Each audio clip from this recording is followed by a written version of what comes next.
ช่องระฆังทองสวัสดีค่ะคลิปนี้มาดูแนวทางมัดรวมฮานอยของเจนุกบารมีมหาเฮงนะคะฉบับนี้เป็นแนวทางประจำวันที่31ธันวาคม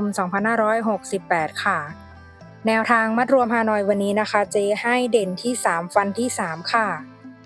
30 39 31ตัวเน้น32ชุด3ตัว829แนวทางโดยเจนุกบารมีมหาเฮงค่ะแนวทางมีเข้ามีหลุดนะคะถ้าใครเห็นเลขแล้วชอบค่อยตามแต่ถ้าไม่ชอบปล่อยผ่านก่อนได้เลยค่ะฝากกดไลค์กดแชร์กดติดตามพร้อมกดกระดิ่งแจ้งเตือนเพื่อที่จะไม่พลาดคลิปใหม่ๆจากช่องระฆังทองด้วยนะคะขอบพระคุณทุกท่านที่เข้ามารับชมค่ะ